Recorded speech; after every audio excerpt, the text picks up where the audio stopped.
आप सभी श्याम भक्तों को जय श्री श्याम। श्याम भक्तों कैसे हैं आप सभी? उम्मीद करते हैं अच्छे ही होंगे। श्याम भक्तों, हम सभी अपने घर में बाबा श्याम को लाकर विराजमान कर तो देते हैं, परंतु बहुत सारी चीजें हम भूल जाते हैं।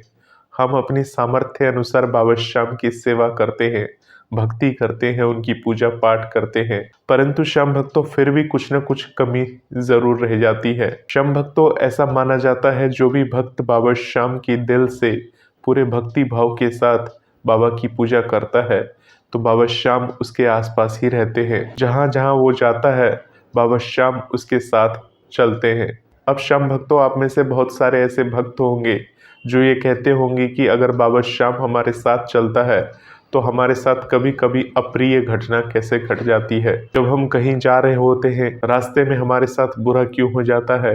अगर बाबा श्याम होते हैं हमारे साथ तो क्यों नहीं हमारी रक्षा करते हैं वो? ऐसे बहुत सारे सवाल होते हैं। जब आप इस तरह के वीडियोस को देखते हैं, बाबा श्याम से जुड़े हुए बातों को सुनते हैं और जब आपके साथ इसका विपरीत होता है तो आप पूरी तरह से टूट जाते हैं, आप नकारात्मक हो जाते हैं और धीरे धीरे आपका विश्वास बाबा श्याम से, भगवान से उठ जाता है। और फिर श्याम भक्तों, आपके मन में एक ही सवाल रह जाता है कि ऐसा कुछ भी नहीं होता, ये सब सिर्फ कहानियां हैं, भगवान हमारे साथ नहीं होते, वो हमारी बातों को नहीं सुनते। तो श्याम भक्तों, आज की इस वीडियो के माध्यम से बताने वाला हूँ बाबा श्याम की महिमा निराली है।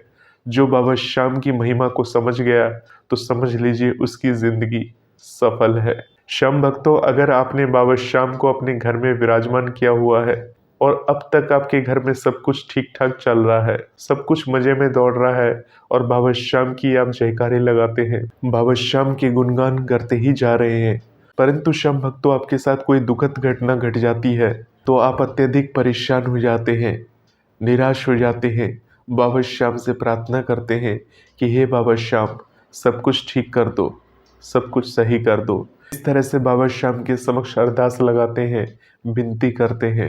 श्याम भक्तों, आपको ये समझना होगा कि बाबा श्याम जो भी करते हैं अच्छे के लिए करते हैं, परंतु अगर हमारे साथ कभी कभी बुरी परिस्थितियां आ जाती हैं तो उस समय में हमें विचलित ना होकर उस परिस्थिति का सामना करना चाहिए। भगवान यही देखते हैं कि आप उस परिस्थिति का सामना किस प्रकार से करते हैं। श्याम भक्तों, जिस प्रकार से महाभारत के युद्ध में अर्जुन के सामने संकट पड़ा था, उसे ये समझ नहीं आ रहा था कि वो बाण किस पर चलाएं, यानी सामने जो खड़े थे वो सभी अर्जुन के अपने ही तो थे, परंतु परिस्थिति ऐसी हो चुकी थी कि बाण चलाने तक की नौबत आ चुकी थी। श्याम भक्तों, भगवान श्री कृष्ण अगर अर्जुन का मार्गदर्शन नहीं करते तो क्या अर्जुन वो युद्ध को जीत पाता? परंतु भगवान श्री कृष्ण ने उनका मार्गदर्शन किया। उन्होंने युद्ध भूमि में ही अर्जुन को मोह माया के जाल से दूर होने का रहस्य बताया, यानी भगवान श्री कृष्ण ने उन्हें गीता का ज्ञान दिया और तब जाके अर्जुन के अंदर इतनी शक्ति आ गई, इतनी क्षमता आ गई कि वो अपने बाणों से अपने प्रियजनों को एक ही बार में यमलोक पहुंचाने लग गए। तो श्याम भक्तों, इसी प्रकार से भगवान हमारा मार्गदर्शन करते हैं। श्याम भक्तों, इस कलयुग के समय में मनुष्य के अंदर इतना सामर्थ्य नहीं है कि भगवान खुद आकर उसको ये बातें समझाए, यानी भगवान हमें कोई ना कोई इशारा देते हैं। अगर हमारे साथ कुछ ना कुछ बुरा होने वाला होता है तो वो हमें पहले से ही सचेत कर देते हैं, पहले से ही हमें बता देते हैं। श्याम भक्तों, आपने महसूस किया होगा कि कभी कभी हम कोई ऐसा काम करते हैं जिसमें हमारा दिल और मन गवाही नहीं देता, यानी मन पहले से ही हमारा अलर्ट करता है कि इस काम को हमें नहीं करना चाहिए। जानबूझ के हम रिस्क लेके वो काम दोबारा से कर लेते हैं, तक कि भगवान किसी न किसी रूप में आकर हमें ये समझाते हैं कि ये काम ना करो तो तुम्हारे लिए अच्छा है, परंतु इंसान उसको भी अनदेखा कर देता है और लास्ट में क्या होता है श्याम भक्तों, उसका दुष्परिणाम होता है।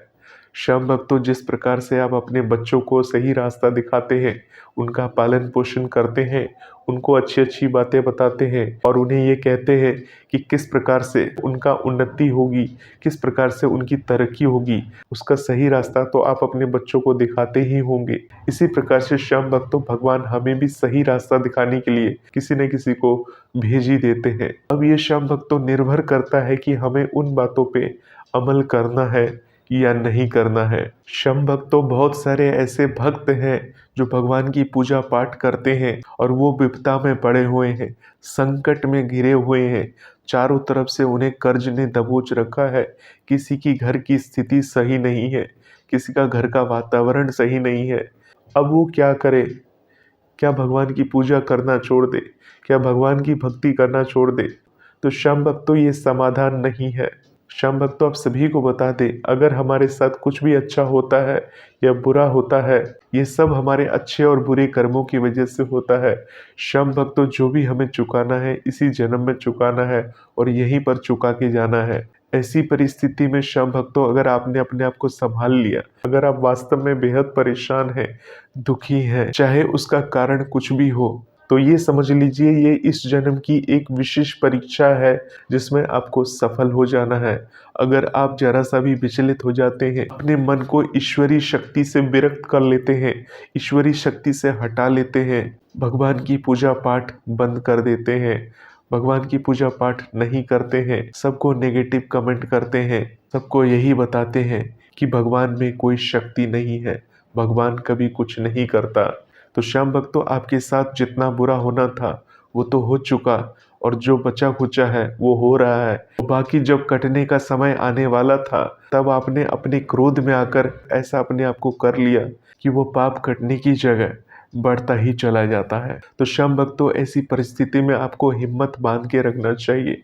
श्याम भक्तों, अगर आप अपने घर में बाबा श्याम को विराजमान कर चुके हैं, तो सबसे पहले आपको ये ध्यान रखना चाहिए, आपके परिवार में जितने भी सदस्य हैं, चाहे माँ बाप भाई बहन जो भी सदस्य हैं, सभी में एक दूसरे के लिए प्रेम आदर भाव सत्कार की भावना होनी चाहिए। श्याम भक्तों, जहाँ पर नारी का सम्मान नहीं होता वहाँ पर बाबा श्याम नहीं विराजते हैं। ये आपको भली भांति समझ लेना चाहिए। चाहे नारी बेटी के रूप में हो, चाहे नारी माँ के रूप में हो, चाहे नारी पत्नी के रूप में हो, चाहे नारी बहू के रूप में हो।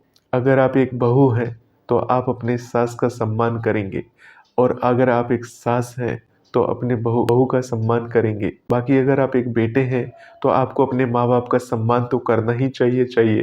इसके साथ ही साथ पूरे परिवार को बांध के रखने की जिम्मेदारी भी आपकी होनी चाहिए। अब श्याम भक्तों, आप में से बहुत सारे ऐसे लोग होंगे जिनकी बहुत सारी दिक्कतें होंगी, प्रॉब्लम्स होंगी। कोई कहेगा कि मेरी सास अच्छी नहीं है, वो मेरी बात नहीं सुनती है, वो मुझ पर जुल्म करती है। बहुत सारी सास ऐसी होंगी जो कहेंगी कि हमारी बहू अच्छी नहीं है, वो हम पर ऐसा करती है वैसा करती है। श्याम भक्तों, आप सभी को कह दूं कि अगर भगवान आपके घर में विराजमान है तो जो आरोप आप एक दूसरे के ऊपर लगा रहे हैं, उन चीज़ों से आपको दूर हो जाना चाहिए।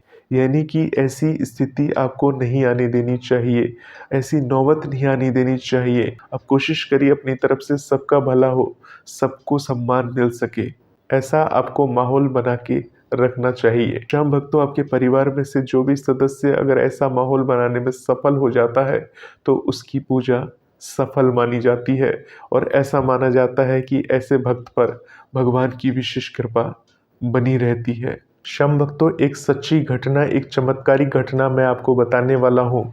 हम बाबा श्याम के दर्शन के लिए बाबा के दरबार गए। बाबा श्याम को घर से बना हुआ भोग लेकर गए, और जैसे ही बाबा श्याम के समक्ष गए, उस भोग वाले डिब्बे को जैसे ही बाबा श्याम के समक्ष खोला और बाबा श्याम को दिखाया, बाबा श्याम को भोग दिखाते दिखाते क्या हुआ जानते हैं? गर्भगृह के ऊपर बाबा श्याम का चांदी का निशान रखा हुआ था, यानी छोटे छोटे जो चांदी के निशान होते हैं वो रखे हुए थे।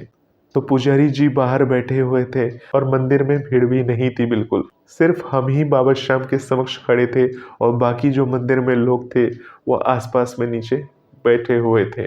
तो भोग हमने बाबा श्याम के समक्ष दिखाया, और जैसे ही भोग दिखाया थोड़ी देर में वो निशान ऊपर से नीचे की तरफ गिर पड़ी। श्याम भक्तों, ऐसा क्यों हुआ जानते हैं? क्योंकि बाबा श्याम तो गर्भगृह में विराजमान थे और उस गर्भगृह में एक गिलहरी घूम रही थी। बहुत सारे लोग आ रहे थे जा रहे थे, तब तक वो निशान नीचे नहीं गिरा। जैसे ही हमने बाबा श्याम को वो भोग दिखाया, वो निशान नीचे की तरफ गिर पड़ा। तो श्याम भक्तों, कारण जो भी रहा हो, परंतु अब ये आपको समझना है कि बाबा श्याम आपको किस प्रकार से संकेत देते हैं। उन्होंने आपका भोग स्वीकार कर लिया कि वो आपके साथ है।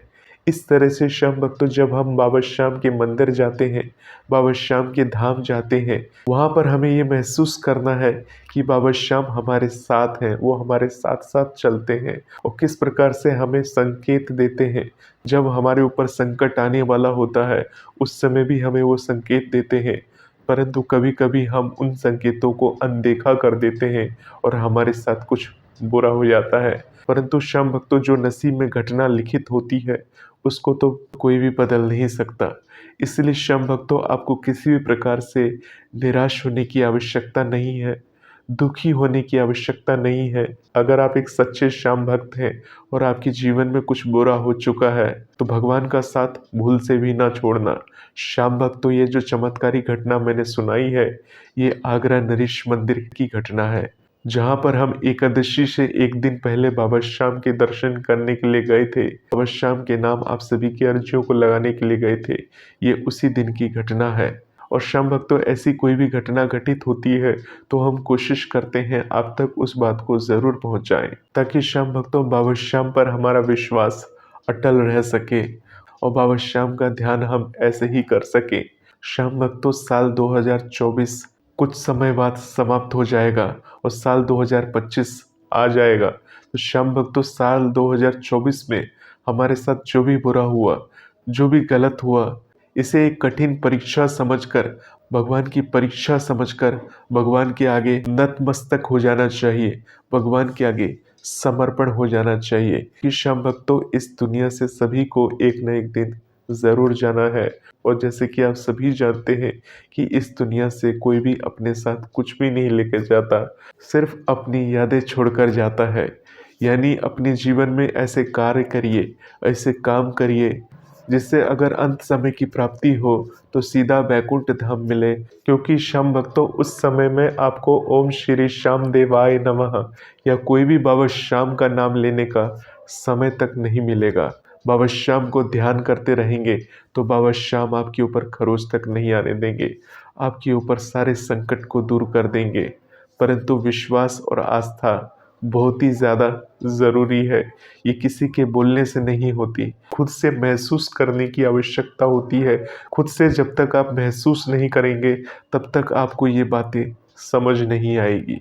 जब आपके अंदर ईश्वर के प्रति भाव जागृत होंगे, और श्याम भक्तों ये जो भाव जागृत होती है ये बहुत ही मुश्किल से होती है। ऐसी बात नहीं है कि जो भगवा धारण कर लेते हैं, तिलक लगा लेते हैं, बाल लंबे रख लेते हैं तो उनके भाव जागृत हो चुके हैं। जो हर वक्त भगवान की भजन गाते रहते हैं तो उनके भाव जागृत हो चुके हैं। श्याम भक्तों भगवान के प्रति भाव इन सब से रहित भी, इन सब के अलावा भी जग सकती है, साधारण तरीके से जग सकती है।